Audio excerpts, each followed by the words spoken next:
Why does Karl Marx hate Earl Grey? I don't know. Why does he? Because all property is theft.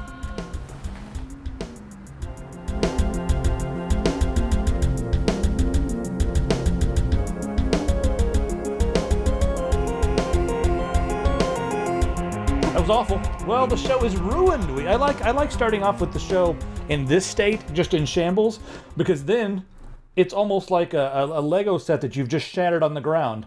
Now you get to build something new. So we started off with a show that might have been good, shattered it on the ground, and now we're going to build a nice new show for you guys.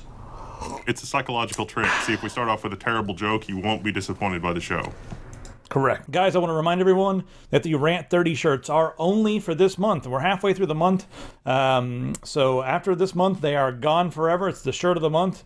And, of course, we have the cotton. And we also have the tri-blend, which is really soft and a little bit more athletic, fit. So those are on there. Be sure you guys grab them before the month is out.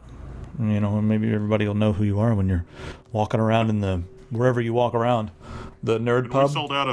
We've sold out of Chaos Ensues, right? Yeah, those are gone. Why are you still wearing that thing? We already sold out. I'll just set that aside for now. It's a temporary retirement. See, it's what we did. We forced all those suckers to buy it. No. They've already seen your face. I only need +2 to charisma on the Linux channel. So you keep wearing it for the +2 to charisma. That's what we should make if we do another version of that shirt, it'll say +2 to charisma on the bottom. That's what it'll do. We've been talking about Linux quite a bit lately, and that's going to continue. But I want to tell everybody something, because there's a few people on there who really just want to game, they want to play whatever and they work on Windows, and that's fine. I'm still using Windows myself about 40% of the time for a lot of things, but check it out. If you guys go over to the Linux forum, right over here on the side, there's a little button you can click, and brings up a drop down. You can go and click mute. And when you click mute, you go back to your feed here. All the Linux stuff will not show up in your feed. So if you're someone who just doesn't really care about Linux and doesn't want to hear about all the Linux stuff we're talking about, then go ahead and click that. The bottom line is that we are all, on the PC as a platform of choice. And we're still going to focus on hardware, and we're still going to focus on hacktivism and activism and everything that we talk about in the tech. But I personally feel that Linux is important to focus on for the future of gaming and the future of the desktop, hopefully.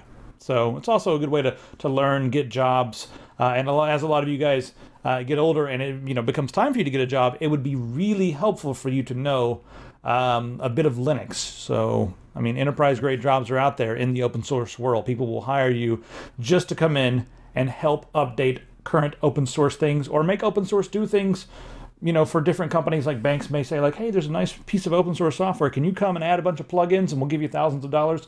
So it's an interesting way to go. If you don't want to watch it, you don't want to hear about it, just ignore it, and all the regular content will be there as well. One more bit of sort of bad news, and then we'll move on to the regular episode. Spanx is no longer with us for the time being. His visa didn't get denied didn't get approved, I guess. So he had to go, over to Scotland for a little while, and then he'll be back in about 3 months. And I was begging the people. I was like, please, you need to just hit approve. We need some help here with videography and editing and just general stuff at the office. So I might be doing WASD myself. He may be able to try to do it from there, but I don't know if it's going to work from Scotland. Anyway, any updates from you before we get into the meat and potatoes? We will have if you guys haven't already figured it out, our Linux coverage is really pragmatic. We are definitely not the Richard M. Stallman of Linux coverage, and we never will be, but we're going to have a separate video about that on the Linux channel. Yep, that'll be coming up very soon. All right, anyway, let's get down to it. The rules for net neutrality were released. 400 pages from the FCC. Lots and lots and lots of rules, and Wolfeben, is that how you say your name? Wafflebin. Yeah. Wafflebin, all right. Well, he did a really good job of going through and highlighting some of this. I have not read all 400 pages yet, but I'm going to actually try to read a good deal of it. The one thing that's interesting, they did lay down a lot of rules, and there's a lot of back and forth in here. Like, it'll say things like, well, on one hand, there's this, and then on the other hand there's this, and it'll go on for pages like that. And then, you know, the cable companies say that they can't make any profit like that, but on the other hand, users commented that it's bad, and like, and at the end of all of it, it'll be like, so we're not going to really make any rules on this subject. We're just going to play it by ear. So there's a lot of, we're going to play it by ear in there. The main rules are there's no blocking. So you have to, you know, allow all content. Then there's no throttling, no paid prioritization, which are the internet fast lanes, and no unreasonable interference or unreasonable disadvantage for standard internet conduct. And that basically means that if you have a data bandwidth cap, they can't say things like, well, this particular service that happens to be a Comcast video streaming service doesn't count against your data bandwidth cap. So that's one of the definitions for that. Now, as far as data bandwidth caps go, they did not really say much of anything other than the back and forth, like, well, on one hand, you know, it's this, and on the other hand, it's that. So they said they're going to play each of those cases by ear, and they're going to be, quote unquote, reasonable. So, I think that's the slippery slope that's the real danger here. So it's not that sponsored, like, so like what T-Mobile's doing with your Spotify and your other radio services, those kinds of things are kind of insidious when you really think about them. Like, if you just look at it on the surface, that doesn't seem that bad, because it's like, oh, you've got, you know, you've got 5 gigabytes a month or a gigabyte a month or whatever, and you want to do streaming radio, that's going to chew through it. But then if Spotify or somebody like that sponsors it, it's like, oh, that doesn't seem like it's that bad. But I think that's a slippery slope. Yeah, they mostly look like that. Mostly looks like that kind of stuff is disallowed. It's just I don't like the data bandwidth caps in general, and them playing, you know, the data bandwidth cap thing by ear. So I don't know. I mean, I guess they didn't come out and say, you know, like you were just saying, they didn't come out and say no to those, you know, special loopholes or whatever. So I don't know. Yeah, it is. There was a lot of weird speak or whatever in there. There's a lot of like murky dialogue or murky, what's the word there? It's just a really foggy, it's a really foggy thing. There's not a lot of real solid rules. So when you've got politicians arguing about the definition of unclear language is probably not a bad thing. I mean, it's probably not a good thing. Well, put it another way. So if the FCC really wanted to take a hard line with this, they would say that data is paid for only once. So an ISP, being in the business of providing internet service, are they themselves not the internet? They provide transit from a higher level internet service provider, a tier 3 provider, whatever you want to call that, down to the local loop, down to the local provider. If the data has been paid for, they're not allowed to double charge. That would be a real quick, easy, one-page law way to deal with this. It's like, I as a consumer have paid for X number of gigabytes or X amount of bandwidth or X amount of whatever, transit from end to end. This sort of transit thing is how the internet has always been. It would immediately block companies from double dipping. So it's like, hey, if the consumer pays for it, then it's paid for. If the consumer doesn't pay for it and somebody else pays for it on the other end, then it's paid for. But you can't really get into a situation where it's like, well, the consumer has paid for it and the individual has paid for it. And I think that's what the FCC's kind of tried to leave open, is that it's like, well, as long as somebody's paying for it, we don't care, even if it's on the other end. But I think that's the slippery slope that we've got to be careful about. I guess we'll just have to sit back and watch and see what happens. All right, let's talk to all the cord cutters out there. You know, I cut my cord, I guess when I was, about 10, 15 years ago at least, I cut my cord. I haven't had a television for about 17 years, man, since I was like a wee lad. Since I was a kid, I haven't had a television. It's been pretty nice. So this one is going to make all the cord cutters happy. TiVo did a little study, and they determined that about 1.5 million customers plan to completely cut the cord in the near future, and 2.4 million in addition to that plan to downgrade their services. And here's the best part of the entire thing, that out of the people, all the people that were surveyed, 78.7% of them said that they only watch between 1 and 10 channels. So they watch, you know, fewer than 11 channels, some of them, 1 or 2 channels, and that's all they watch, but they're forced to get this huge bundled deal. And we've got the cable industry, of course. They're fighting against all these things, and they're trying to keep their old school business models propped up. But at the rate, that people are cutting the cord, it could be time for them to look into alternate services, and it could be time for true internet TV like Intel was planning with the a la carte service. I think a la carte is the only way to go. Cable companies, give me a call. We'll work something out. And you know something? I think it'll be interesting with the a la carte. A lot of the really just shitty content will go away. Like, a lot of these channels are only live because, you know, some executive is like, well, you know, my uncle has the ping pong, beer, and moose channel. So it's channel 273. All those three things: moose drinking beer, playing ping pong. All that would actually probably work. Never mind. But you guys get the idea. Just some completely useless channel. You're like, why do I have the rug welding channel? No one's they all catch on fire. It should be rug knitting, not rug welding. But it's a channel, and it's because an executive's cousin has that TV station, so they add it to the bundle and then force all the different networks to carry it, or all the different packages. They force it to be a part of the package. So a lot of those really crappy channels are just going to go away because no one's going to watch them, and they're not going to be able to make enough money. I bet there's going to be individual YouTube channels that are getting more views than some of these crappy channels if we go to an a la carte. And I think that's not a bad thing for the world, because a lot of these idiots who are, making these crappy channels, this is all just a big rant right now. A lot of this crappy content is coming from people who shouldn't be making content in the first place. It's just either nepotism or a case of too much money and not enough brains. Not enough brains? That didn't sound right. Too few brains? No, it'd be too little brain. Well, see, how's the smart way to say that you don't have a brain? Figure that out, and then get back to me. The really terrifying thing here is, in addition to that, Netflix came out with some of their own numbers that sort of parallels with this, and that was 40% of American households now subscribe to Netflix. 40%. 40%. Yes. Well, they did wait for the right time to release those numbers, because House of Cards just came back out, and guess what happened? Yeah. I resubscribed myself. I was like, ooh, my account has been dormant. And I went and clicked on it, and I was like, okay, all my information is still stored. Would you like to reactivate your account? And my brain saw, yes, it would be, $8 to watch all of these episodes of House of Cards. And then next month, I just won't renew. I'll just be like, sorry, I turned it off again. So I feel bad because I paid $8 for a lot of content, but that's what's happened. Turns out that Netflix is on to you, and so they're doing some more original series. And the new original series, they're not going to release all at once. They're going to release it like a television thing to avoid the people that subscribe and then unsubscribe. So yeah, they subscribe and binge watch. But I mean, that's what they see. That's what they did the first time they had House of Cards. They did it all. They did it episodic, and then they ended everything on a cliffhanger. Those bastards.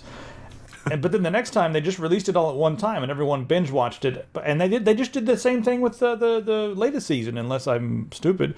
But they totally did release it all. So interesting. But they're doing some new series where they're not going to do that, and I get that it didn't read like that they were only doing that for binge watchers on the binge subscription. It actually seemed like that their production company or whatever was going to benefit from not being able to do things. I get that the way, I mean, if you watch House of Cards, like the way they do some of the cinematography, it does seem like it's more efficient because they have flashbacks and stuff like that. And if they shot the entire series out of order, it seems like that really would be the cheapest way to do it. But I think that for this other series, that they're like, well, it's not really going to work the same way in this other series.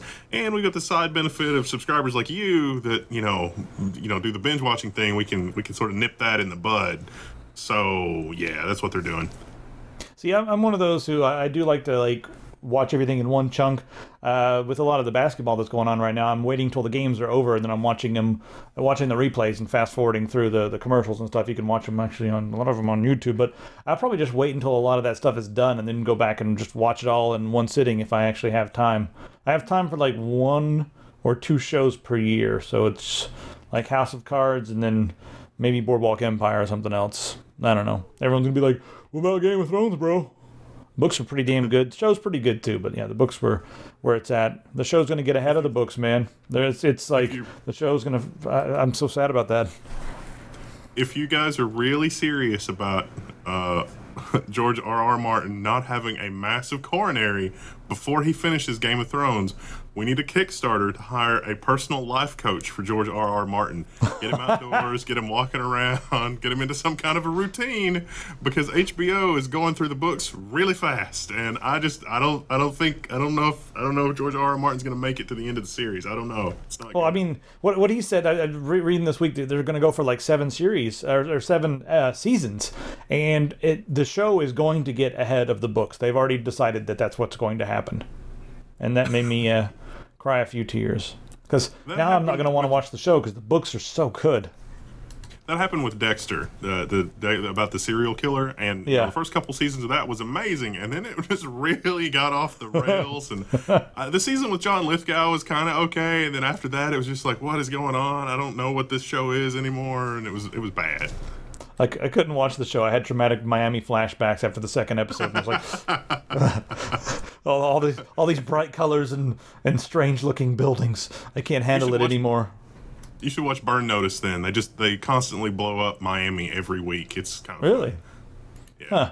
Well, I guess that'll be fun until it's underwater, since it's illegal to talk about climate change in Florida now, according to the government. Anyway, we're way off topic. Let's get back on topic and talk more about the cable industry. I'm going to skip this topic because it's just about Cablevision complaining about competition and saying that when a company keeps trying to shop back and forth, they're just going to let them go to the other company and ignore them because they're not worth it, because they're too smart. I can summarize this here for you in 30 seconds. We got a cable industry CEO on record as saying, gosh, in these areas where we've got FiOS and we've got to compete, these customers just bounce back and forth between us, and every 2 years they switch carriers, and we just don't like those customers, and so we don't really care what happens to them. It's like, that's competition, that's capitalism. So what you're saying is that the competition that does exist is competition theater, and there's not really any competition at all. And if that wasn't grounds for an antitrust investigation, I don't know what is. The dude's basically saying, we just do what we want and you can't stop us. Deal with it. Whoa.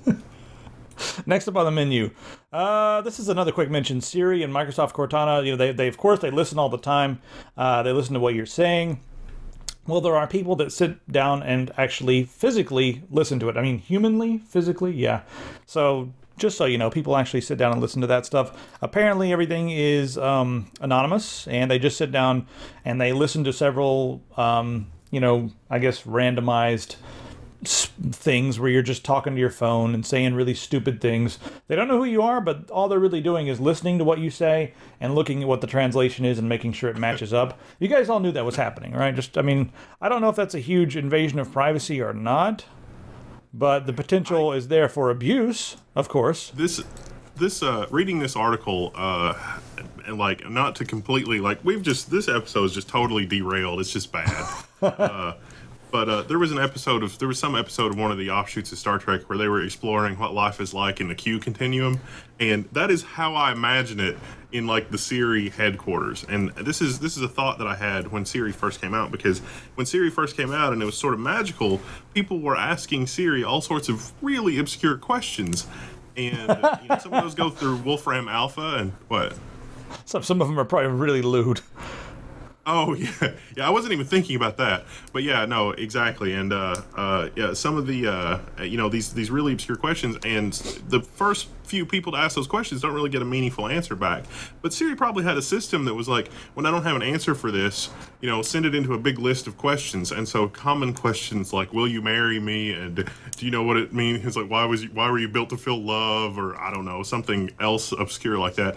And so Siri has a lot of really hilarious, funny answers when you ask it strange questions like that. And so obviously a human being is reviewing those questions. And so this article really doesn't strike me as anything new, but the tie-in with the Q continuum is they show up at the Q continuum and it's like a desert, it's like a road in a desert or something, and the person from Starfleet is like, well, I don't understand, what is this? Why isn't anybody talking? This is just a wasteland. And they're like, well, we're just making the continuum something that you can perceive. And it's like, why isn't anybody talking? And the answer was, because everything that can be said has already been said.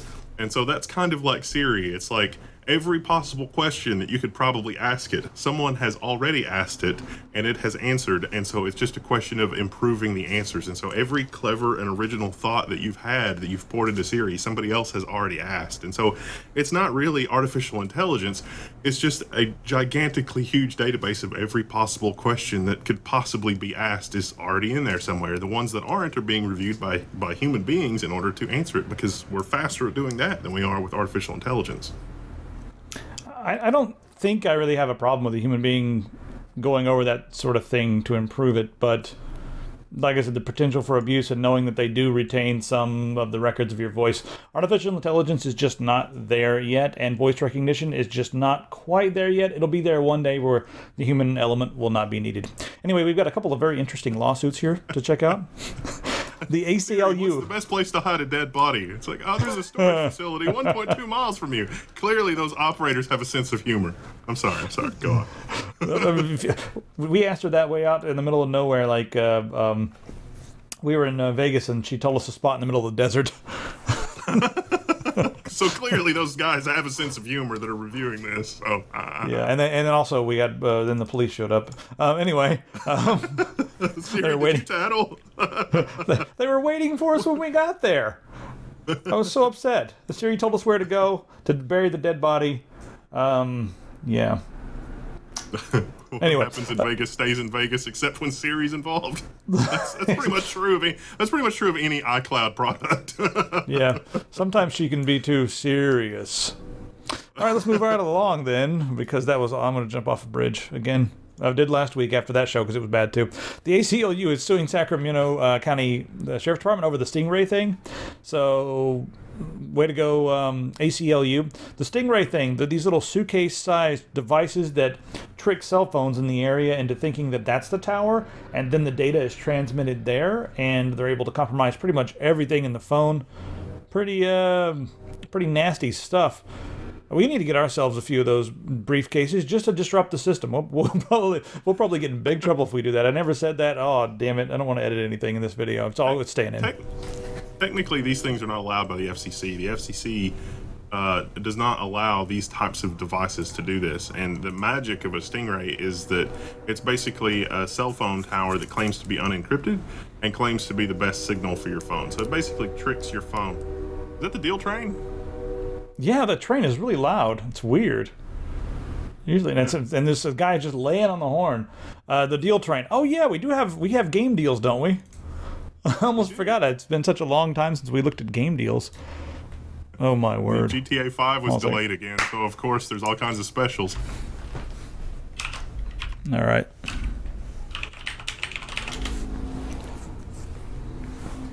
There you go, guys. Just go to our website and put a / and then game deals, and you guys will see a large collection. What is? I haven't even looked at this in a while. Oh yeah, the cities. That game looks pretty interesting. Cities, skylines. Well, SimCity should have been. It's made from. It's not so. There's not a Maxis anymore because EA gutted them. Of course they did. I think there was an episode of The Tech where I said, "I bet you that EA, does all this horrible thing and then leaves the, withered husk of Maxis." And it happened. Anyway, deal train. Now where were we? Here. Stingray. No, here. Stingray. You're right. So yeah, that's cool. Also, another lawsuit. Wikipedia is suing the NSA. So here's what the NSA. Here's what Wikipedia is claiming. They're claiming that the NSA is straining the backbone of democracy. So that's going to be sort of where they're going with their lawsuit. They're claiming that their massive tapping of the internet, or they're tapping the backbone of the internet, is straining the backbone of democracy. So I think it's interesting to see Wikipedia sue the government, the DOJ, the NSA, and all that, because, well, it seems like they're always asking for money. So how deep are their pockets going to be, and how long can they keep up a lawsuit against the NSA, number one? Number two, of course, they're claiming, it's a violation of all kinds of things, freedom of speech and everything else. But I don't know how this is going to play out. I think it's cool to see Wikipedia stand up for the internet as a whole. I just don't know how this is going to work. Go ahead. In America, we've been up to a lot of no good with more of this same kind of stuff. So we're passing more laws, apparently, in secret committees or at least we're trying to get these pushed through in secret committees, to allow even more spying and more shenanigans and more other stuff. But there was a Dutch court this week that said that human privacy is more important than anything. So things are apparently pretty decent, at least in some parts of the EU. But here in America, it's like, oh, we've got another bill for more spying because, with all the Snowden stuff, what we clearly need is more spying.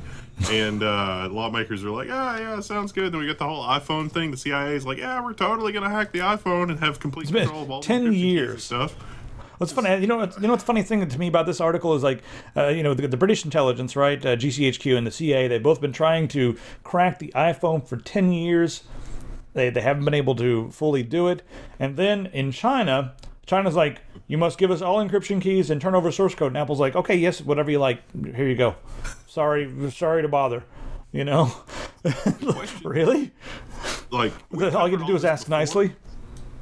But the question on my mind is not any of the stuff that we've covered before, but the question now is, wait a minute, in order for these organizations to be able to pull this off, American companies have to be cooperative. In the beginning with the Snowden leaks, it looked like a lot of this stuff was happening surreptitiously, but now it's kind of out in the open. And now the intelligence community is like, no, yeah, we're compelling participation by Apple, and we're compelling participation by ABC, XYZ. And with the China thing, Apple's like, if it's what we need to do to, do business in China, all right, that's fine. So I think that this is sort of a new wave of really horrifying precedent, because these are the tools from which the gilded cage will be constructed around modern democracy, which is very bad for the future of humanity. Yeah, we just talked about the Stingray, and there's another similar technology. It's called dirt boxes. That's a weird name for it. Anyway, it's the same sort of thing. They created them to be mounted to drones and planes, and they just go and they slurp up cell phone IDs and that sort of thing. Well, the CIA developed those for use overseas, and now they're going to be giving them to local law enforcement officials in the U.S. So spending during protests, because if you're protesting, you're clearly a criminal. And then you're going to be in a database somewhere, so it's going to be difficult to travel. If you want to travel and you want to do things with your life, now you're going to be scared to protest. Is that what we need? Do we need to be scared to protest? Ugh, that's really worrisome. Yeah. All right. I mean, just look at how much they harass Laura Portress when she has to, travel. That's just scary. Yeah, and she's just a journalist, so... I mean, that's pretty much all she's done is write articles, right? Has she done anything special that requires her to be harassed? No, not really. No, she's definitely done less than the founding fathers would have. I mean, if the British had these kind of tools, I don't think it would have turned out the way that it did. Yeah, founding fathers they were kind of badasses, I think. With apologies to the UK, we in the colonies are getting uppity again. No, not some, yeah. Let's just take a look at this Apple DNS error. The iTunes App Store went down. They were losing like $2 million an hour. And the only reason I want to mention this is because it's freaking funny that it was a DNS error. That's kind of a basic thing that a major company like Apple, I can't believe would allow to happen. Just, DNS problems, unless it was, something that was out of their hands, like their DNS provider. But I don't know. Anyway, just gives me a chance to sit here and...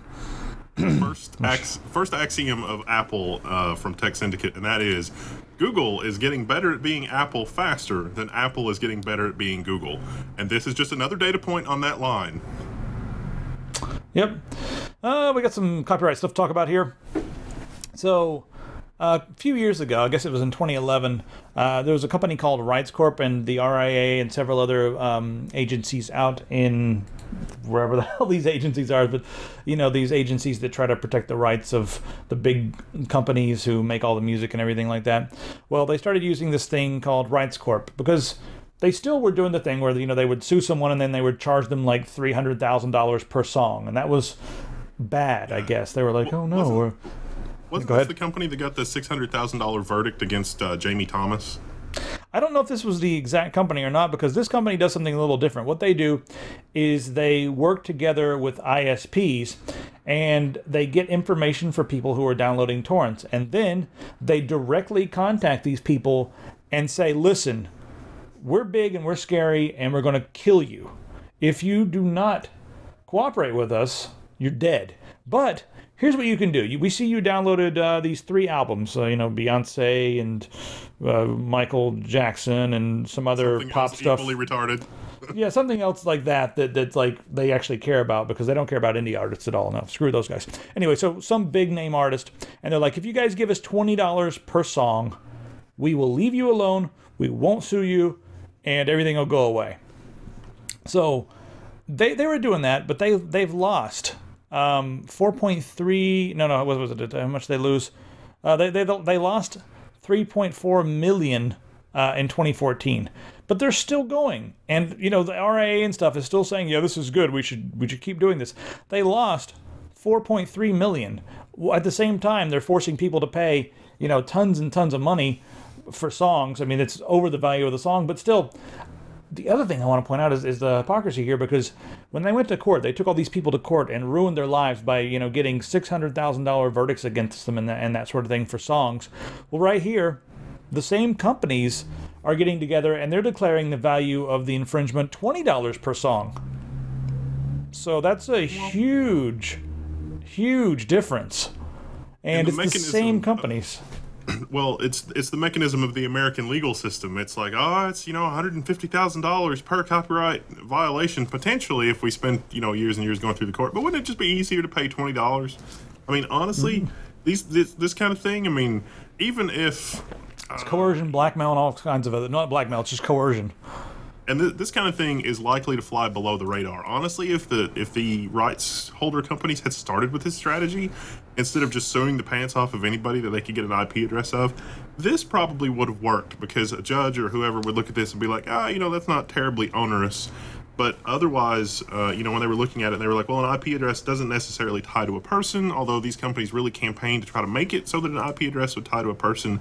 And certainly in more egregious crimes, an IP address, the courts have been sort of okay with granting search warrants and things like that for a person's residence or a person's place of business based on solely IP address evidence, even hearsay IP address evidence. And so I think that if they had started with the strategy, they would have been better off. But I really, on the face of it, if you are torrenting copyrighted material, I don't really see as much of a problem with this type of thing. But it is so easy to get it wrong, and it is so easy to, accidentally get a virus and accidentally do something bad. It's really easy to be misidentified by these tools, and there's just not a lot of safety and safeguards in place. And then once this thing is okay in the mindset of these people, then I think it can turn much more insidious than this particular incarnation. But this company's losing money so fast, they may end up shutting them down anyway. Yeah, I'm thinking that's what's going to happen, but I hope it doesn't go back to the old school way of, hey, $150,000 per, incident.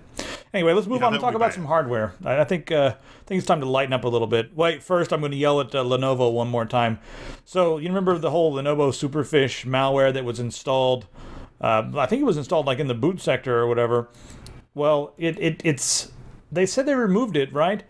But they forgot to do one thing. It's still there because they didn't recall all of the current units that were out on the market, on the shelves. They did not recall all of the units. So people are still getting this really insidious malware, and there's a removal tool that you can go and download as well. So if you get one of their new laptops, you got to go get the removal tool, but it also does not fully remove everything. It leaves behind a few DLL files. It seems like it's going to fix the whole potential for man-in-the-middle attacks, where you can go to a coffee shop and just turn your laptop on and start doing things, and someone else sitting on the other side of the coffee shop can just watch everything you do. Yeah, there's still a lot of Lenovo hardware on woot.com, so maybe they're just cheap Lenovo. Yeah, just woot.com. I guess it'll be okay with the malware removal tool, but you're gonna have to go far and beyond just using their removal tool to get everything gone. So I would just zero them out. Okay, with their Linux install USB. Yeah, just zero it out, put Linux on it, you'll be good to go. All right, let's talk about USB-C, because that is really going to probably usurp Thunderbolt, Lightning. Oh God, that's very, very frightening. They had to do it, didn't they? They had to do the rhyme. They had to do it. Verge. I'm on the verge of kicking you guys in the ear for this. I probably would have done it too. See, these kinds of articles drive me insane. It's like Clickbait. Apple came out with well, that's not clickbait. Like, it's totally not clickbait. It's just, I don't know what to call it. Willful misunderstanding, because it's frustrating. But the article is written from the mindset of a person who has said, well, Apple's looked at it and they've decided that Thunderbolt really doesn't matter anymore. We're just going to do USB-C. And it's like, no, that's not it at all. Although, it is really funny. There's a security flaw in Thunderbolt that has existed for at least 5 years. And this closes that, because Thunderbolt is basically direct access to the system bus in the machine. And other than the port being deactivated, which is not really possible in a daisy chain situation anyway, you can make a particular peripheral that is malicious and plug it into a Thunderbolt port and immediately take over the machine, dump the memory, get encryption keys, whatever you need to do. This is not an easily fixable problem, and this is one reason, unofficially, I have no official source for this, but I suspect this is the case.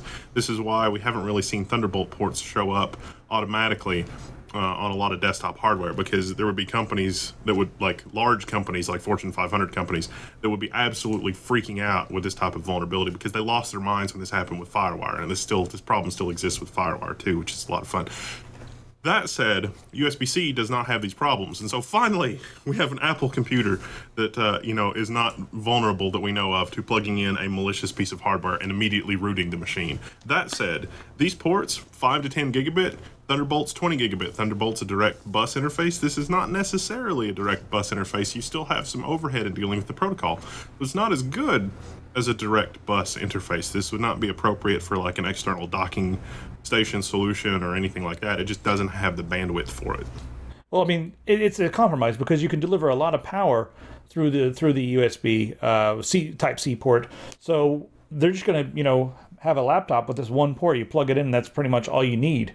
It can provide just about everything, but I don't think it's going to even be replacing Thunderbolt on like their professional stuff. Maybe, I think, but I don't think they're going to turn their back on the pro community that has invested so much in Thunderbolt gear. They've got stacks of hard drives that they take with them. They've got their editing setups that all have tons and tons of Thunderbolt. I don't think they're going to fully turn their back on them just yet. I think it'll be a smooth transfer over, but I think that we'll still see new protocols that are above and beyond USB, because just like you said, it does not connect straight to the bus, so it's different. It's still universal serial bus, but just really freaking fast. I think, yeah, it's really nice that it's really fast, and it's really nice that it has all kinds of features. But I think that it's going to be like, see, I have this problem on the Surface Pro 3. So the thing on the side, let's say that you're playing a really intense game and you've got an external hard drive plugged in, it's not going to charge the battery at the same time. The docking station is really weird, because you plug in the dock and you got all the ports, but if you're running everything at once, it won't actually run everything at once and charge the battery because of power delivery problems and that kind of thing. And so even though USB-C, there's a USB-C breakout adapter that breaks out into the charge port, a regular USB 3 port, and HDMI. But I think that in practice, this is going to be problematic. And I don't know that. I could be completely wrong. But I think that the way that they're doing power delivery, along with the data delivery, I think that they're going to have noise immunity problems and things like that. But the protocol is smart enough that it'll downclock and do error correction and that sort of thing. And so I think that the first generation of this is going to have weird problems, but the second generation is going to be amazing, and it's going to be awesome, and it's going to deliver on all those promises. But the generation that's really going to solve all of the problems is going to be the one that goes optical for data. I can already hear all the Mac people going, like, oh man, it's so simple. It's just so much easier to deal with than all your crap. Well, you know what? I'm for functionality above minimalism, but still, minimalism is still pretty important to me. I think the most simple yet functional method is usually the best way to go. So I think this may be too simple, but I think most of the Apple users fit that category of being a little too simple anyway. See what I did there? I think this is good if it works as advertised, but let's not call it the Jesus port. Yep. There's also the Chromebook Pixel that has USB Type-C ports, and it is a very sleek, well, it's $999 for the base model, and $1299 for ludicrous speed. The big problem I see here is that it is tied to the tiny Chromebook ecosystem that is not enough for most power users, but for most general users it might be okay. I'm thinking grab this, install your favorite flavor of Linux on it, and you'll be good to go. That would be the thing to do. And it would be a very nice. There's probably cheaper ways to go in if you want to install Linux. But if you want something that's really sleek and has the USB-C and all that sort of thing, it could be an interesting way to go. All right, and yeah. So get this: several of the NVIDIA board partners are about to make a 960 with 4 gigabytes of memory. With really, they're saying it's going to be not 3.5 gigabytes of memory, with 4 gigabytes of memory. Now, when the card first came out, a lot of people complained that it didn't have a big enough frame buffer to be completely future-proof. But I said in my review that, it's a decent card and very good for 1080p gaming at the price. 280X was also a very good option at that price point. But the thing that's kind of strange about this, 4 gigabytes. The 960 may not have enough horsepower to, really even merit that kind of thing. And here's the other thing: 128-bit bus with 4 gigabytes of RAM. I just feel like it's going to be maybe not pointless, but I can't think of many scenarios where, there's not going to be a bottleneck in the speed of the graphics card. Not the memory. I think the graphics card is going to be the bottleneck, and the bus is going to be the bottleneck. So I'm not sure exactly what's going to be going on with this card and why it's even being made. Maybe the only thing I can think of is maybe it's a marketing stunt, because everyone's like, oh, the 970 only has 3.5 gigabytes of usable memory, and then they're going to come out and be like, well, the 960 now with 4 real gigabytes of GDDR5, 128-bit bus. Maybe it's like the Raspberry Pi. It's like they had the 256 megabyte Raspberry Pi, but they weren't making 256 megabyte RAM chips anymore, and so it's like, oh, we'll just make those all 512 meg because we can't even get 256 megs anymore. So maybe it's just like, that. Yeah, it's like we don't have 2 gig GDDR5. Who even makes that? We'll just put a 4 gig chip on there and call it a day. Speaking of very strange choices and RAM, ASRock, they're about to debut a mini ITX Haswell E. That's X99. 2 RAM slots. So, number one, freaking X99 ITX, WTF, OMG WTF BBQ, and all that sort of thing. But it's a 57-layer PCB. It's going to have to be.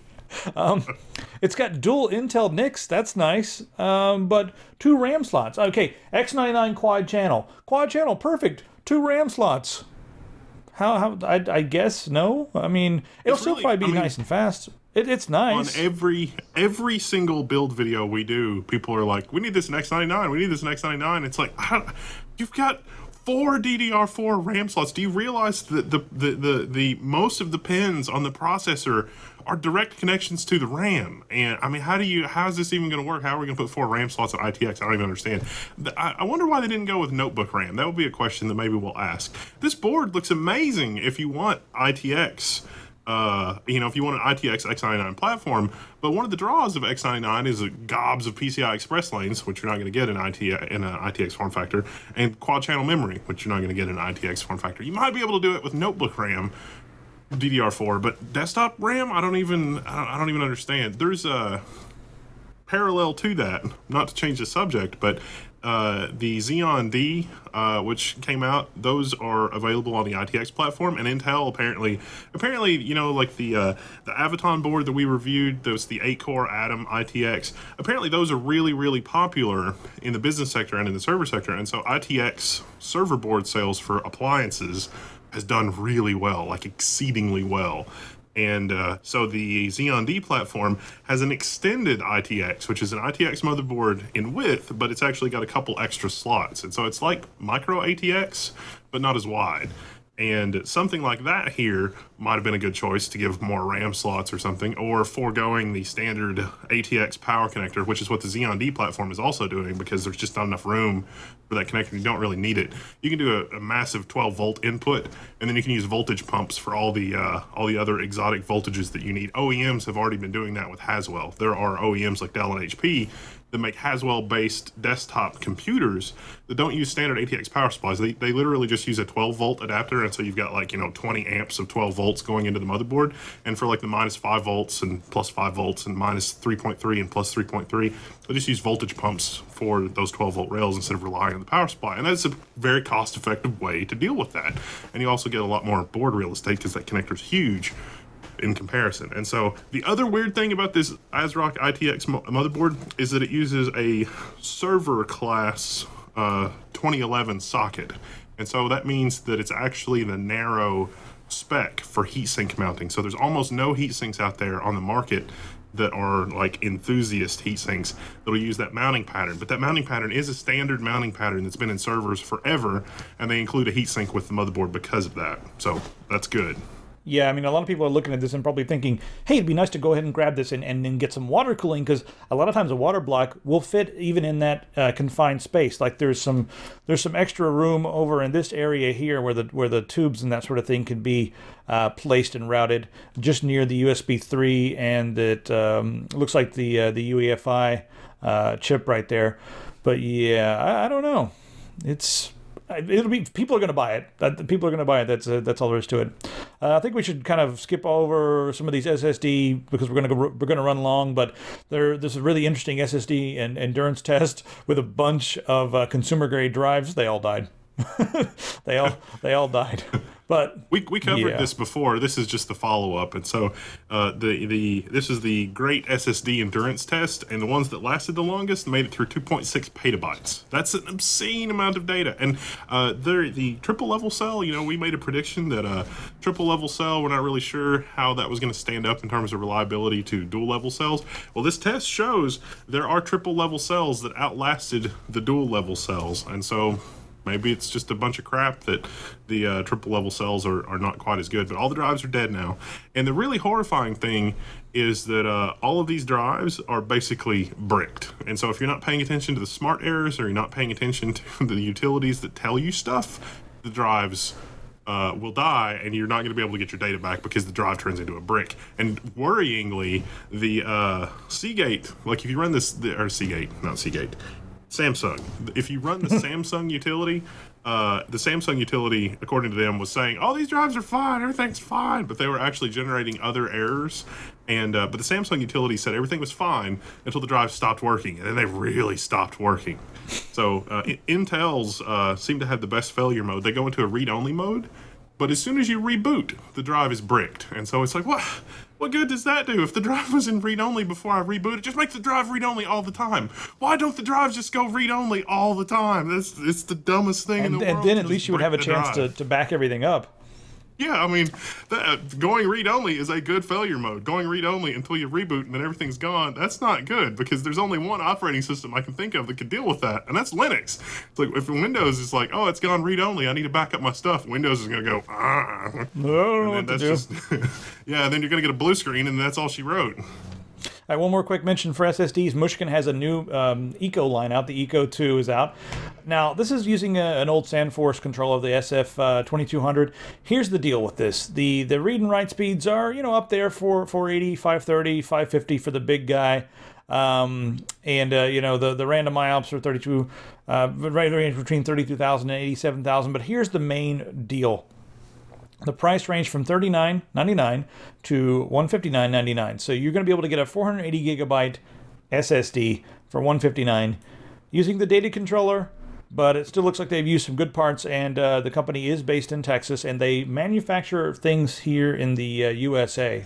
I'm not sure how they can get away with. It's like, how do they do it so cheap, man? That's crazy. All right, what's next on the list? Oh, let's speculate about some Radeon graphics cards. I've been trying to get information about the Radeon cards for weeks now. Today I was bothering people. Yesterday I was bothering people, asking about the 390X, and some of the things that I've heard over beer that shouldn't be repeated are. We probably won't see these things until around Computex, which will be toward the, May area. But there's some other leaks coming out that saying that they may launch in April with some 370s, and I don't know. The 390s one I'm really looking forward to because it has that new memory architecture, and it's just it's a monster, and it's going to have around 4,000 cores. So I'm really looking forward to that. And we've got some new G-Sync monitors in the office. Some new 21x9 G-Sync monitors. G-Sync. I can't believe I just said G-Sync. No. FreeSync. I keep saying G-Sync. Plebeian. Whatever. Oh, it hurts. I need to have someone come behind me and fix me real quick. We've got some 21x9 FreeSync monitors from LG. And I actually got 3 of those, and I'm going to do the most ridiculous iFinity video ever because because I want it to be like so widescreen that it wraps around me. So we're going to be shooting that this weekend, and we'll have to wait until next weekend to get the FreeSync drivers, because I've got a FreeSync monitor before the drivers. But you know, we'll have some fun with it. Videocards.com, video cards with a Z, because I don't know why. Because that's why. Is reporting that the R9 370 may launch in April. At least there's a screenshot of a thing here that shows something happening in April with the R9 370. So we don't know. I believe him or not. Stay tuned. We'll see. Yeah. Oh, Titan X. Yeah, I want one of those too. Anyway, Intel Xeon D. This 14 nanometer Broadwell SoC for enterprise is a very interesting motherboard. Take a look at that there. Now that's a nice CPU right there built in. I don't know. What do you think? Good for just general server stuff. I guess it doesn't have enough SATA ports to be a NAS, but yeah. The weird thing here is Intel has, once again, the price point is just insane. But the $200, the $200 part is a 4-core part and should be roughly equivalent in speed to the 8-core Avaton, except it's 4 cores. It's because we're dealing with Broadwell cores here, not Atom cores. So, there's something to that. So we need to take a look at this platform. It looks really good. The really interesting thing here is that the reference designs have ITX and extended ITX. Right off the bat. So, science. I quite enjoyed this next article coming up. The LHC is about to come back online. It's been offline since 2012. They dumped $163 million in it, and what they really did was just really ramp up the energy. When they first made it, it was using 8 trillion electron volts worth of energy. Now they're upping that to, I believe it's 13, or is it 12? Let me see. 13. Yeah, 13 TeV. How about that? That's going to be freaking amazing. So here's the bottom line here. They found the Higgs boson at that, and they were producing, these... There's so much energy that it turns into mass, which creates new particles that are very exotic. And so now with the the higher energy output, they're going to be able to slam protons together even faster, and they're going to be able to create an even higher number of things like the boson, and possibly even some bigger, denser, heavier particles that are unknown to science. Maybe I don't know what they're looking for. They're looking for the telectron, or I don't even know what it is. They're looking for a lot of different things, but they're also going to be trying to prove, or just trying to find evidence of supersymmetry, and I've probably gone on too much. I'm a bit excited about this. If you guys can't tell, it's like the building blocks of everything, and the stuff that's deeper than just what we can see with our eyes, guys. It's the God particle and all that weirdness that they call it. But it's going to be exciting to see what comes out of this. Yeah, go. I can paraphrase a report from the alien outpost on Europa. It's like, this should be really exciting. It's a bunch of monkeys playing with a stick of dynamite. I just took a drink of coffee, and it almost came out my ears. Not my nose. All right, let's see here. What else is going on with science? Oh, this is ridiculous. Breakthrough, molecular 3D printing. Billions of possible compounds can be printed with this molecular printer. They need to hire someone, or maybe they should hire Conan. You ever seen Conan do the Molecular Man? That bit? No. It's the Molecular Man. He needs to just be the person who comes on and says, the molecular 3D printer. You just be a little picture of him on an LCD hooked up to the controller for this thing. That would be a lot of fun. So, okay, the implications of this are ridiculous. Now, once they figure out how to do this with organic matter, then we're in trouble. Can I print some friends? Yeah, you can print some friends. Oh, wait. Well, that's scary. Honestly, the pharmaceutical industry is probably going to be the first thing that really snaps up this technology and works on it, probably in the dark, because being able to 3D print all of the various medicines instead of, engineering bacteria to produce it is probably better for their bottom line anyway.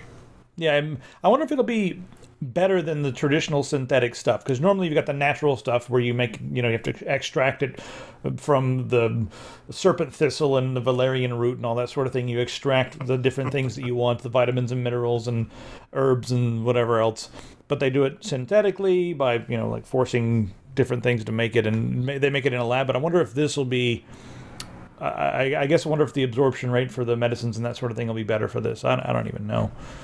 But there's implications far beyond all of this, you know. Yeah. Oh, well. I want to know what you guys think about that in the comments.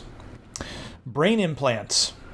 So there already are some brain implants out there. They've been using them in mice and that sort of thing. And they've been testing different materials. But basically the brain is made, or I guess the brain... It's an electrical machine essentially.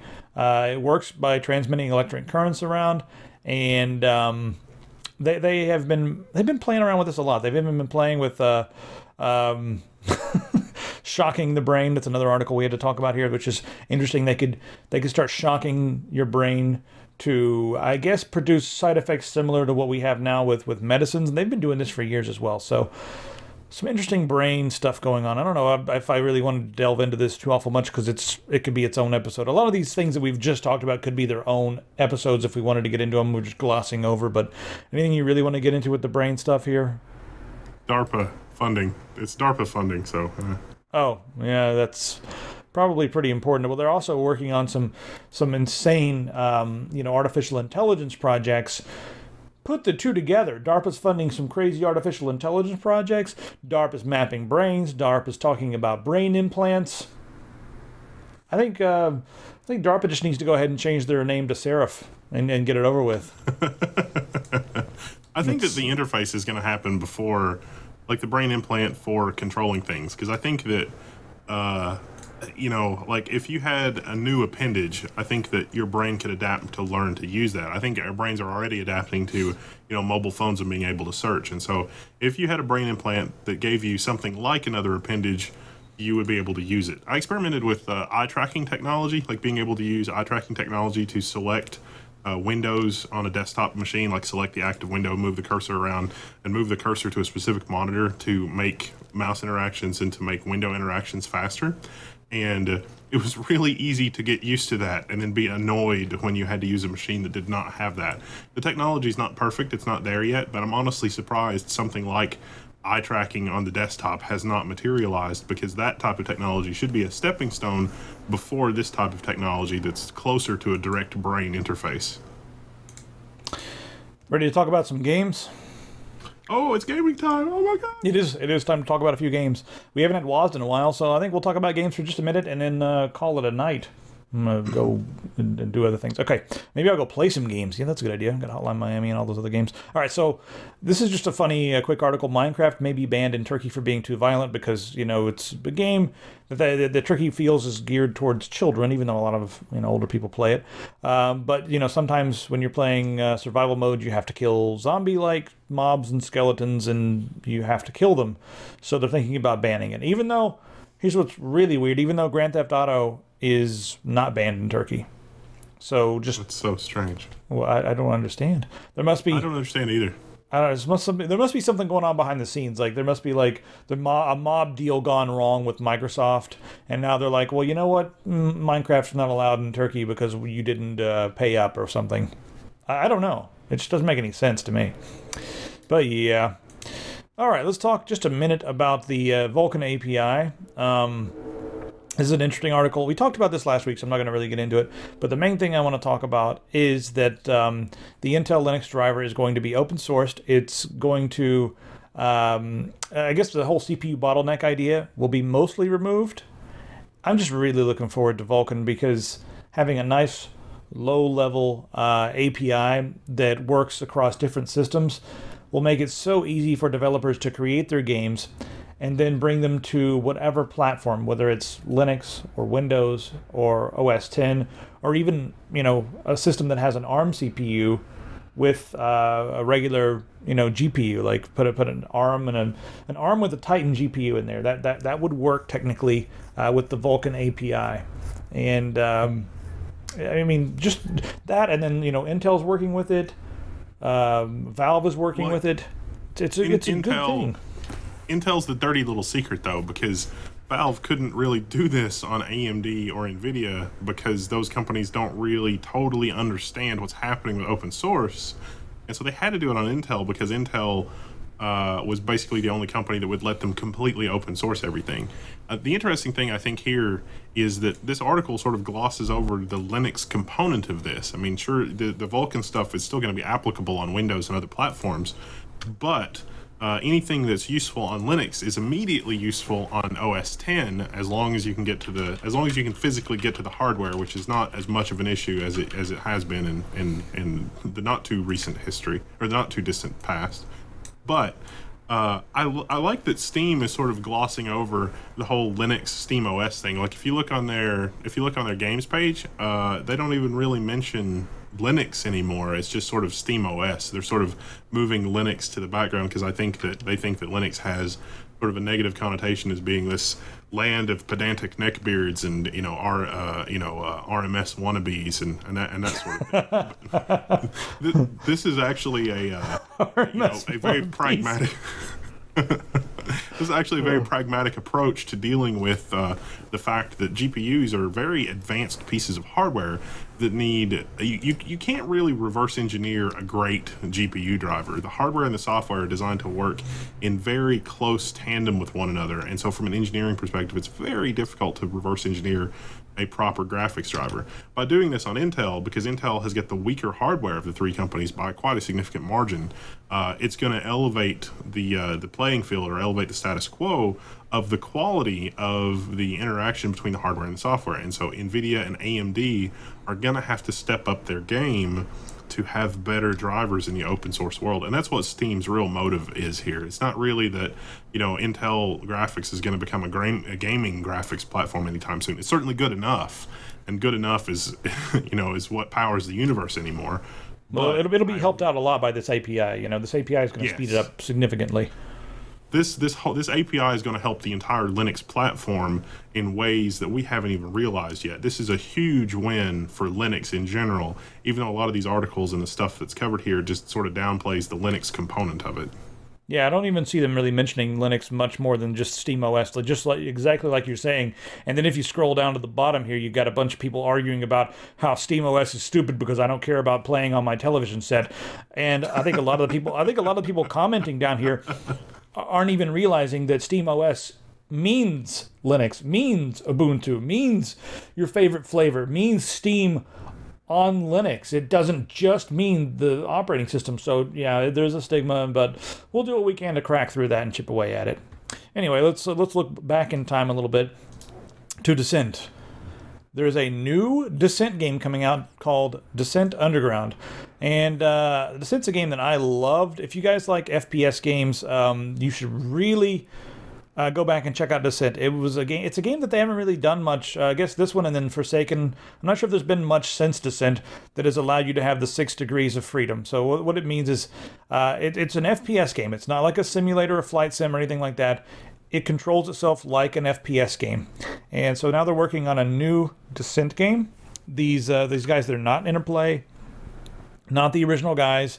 They got rights to the engine and they're making a new game. And they not the engine, they got rights to the name. So I guess whoever owns the rights to that, Interplay or whoever, has granted them rights to the game. So here are the people who are working on this, and I don't really know exactly who they all are, I mean, Eric Peterson, I guess.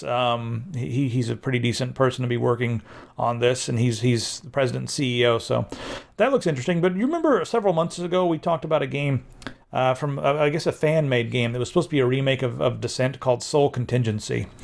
Remember that game?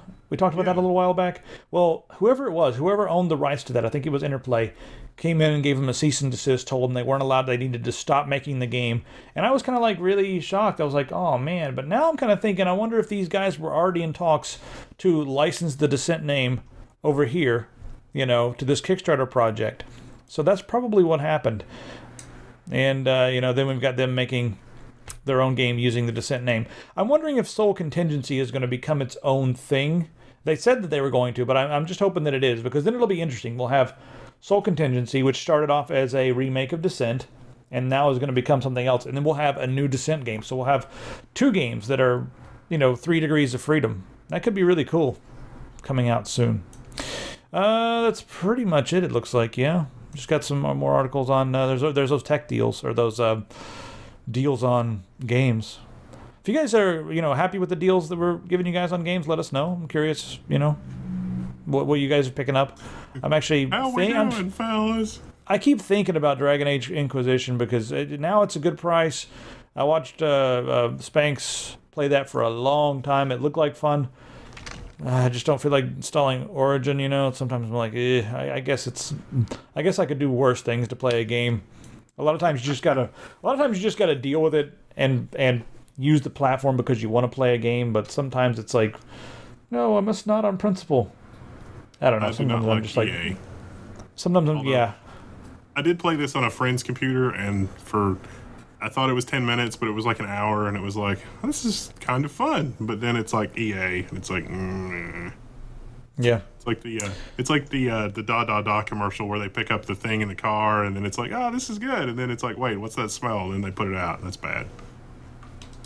Here's the website. Let me know what you guys are thinking of the website now that you've used it for a little while. There are a lot of freaking welcome new Linux. Members. There's a lot of Linux stuff going on. Lots of new members. A lot of new members. That's really awesome. Look at all these new members here. If I love these. Logging in, be sure to clear your cookies because apparently AdBlock, because it's like a cross-site sign-on thing, AdBlock will sometimes block that. So yeah, just clear your cookies and log in if you have problems logging in. And for the love of God, turn off AdBlock. Yeah, we got to eat. I mean, come on. We got to pay for the servers. I mean, YouTube videos allow us to eat. I mean, then this basically, I wanted to pay for the servers.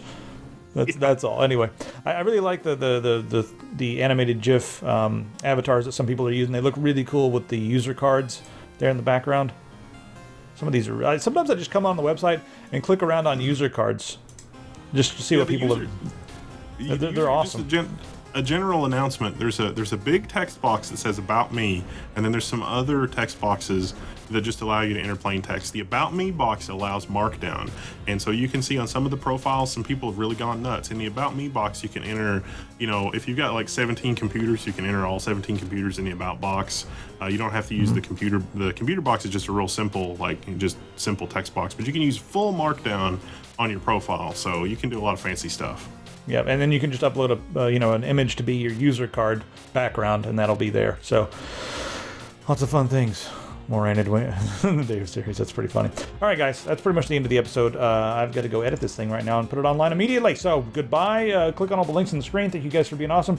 Join all our channels and just do all kinds of stuff. We've got lots of stuff for you to do. If you don't want to do any of it, then don't. Just watch and have fun and drink your juice and be a good person. All right, we'll see you guys next time.